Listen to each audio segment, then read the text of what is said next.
Hello viewers, আসসালামু আলাইকুম। কেমন আছেন সবাই? আশা করি সবাই ভালো আছেন। সবাইকে শুভ দুপুরের শুভেচ্ছা রইল। এই তো আমি রান্নাবান্না শুরু করে দিয়েছি। লাউ রান্না করছি, মশলাটা কষিয়ে নিয়েছিলাম। লাউগুলো সব দিয়ে দিচ্ছি। এখন ভালোভাবে মিক্স করে নিতে হবে।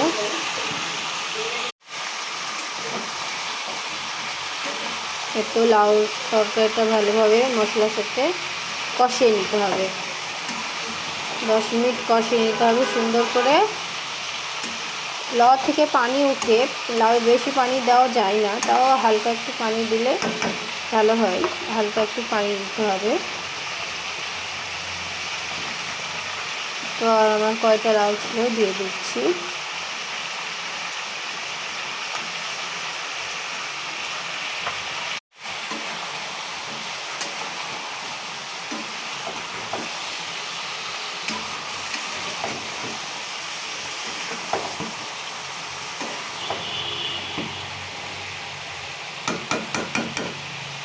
এখন লাউটা 20 মিনিট রান্না হতে দিয়ে দিব। এই যে দেখেন, লাউটা আমি রান্না হতে দিয়ে দিয়েছি। কষানো হয়ে গেছে প্রায়।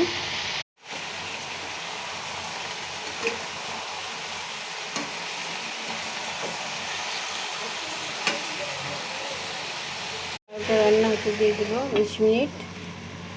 এবার দেখবো আমার লাউয়ের তরকারিটা কেমন হয়েছে। আবার একটু নেড়ে দেবো। এই দেখেন পানি ছেড়ে দিয়েছে লাউয়ে। এই যে এখন কি সুন্দর পানি ছেড়ে দিয়েছে। আস্তে জালে রেখে দিলে হয়ে যাবে। লাউয়ের পানি দিয়ে হয়ে যাবে লাউ রান্না।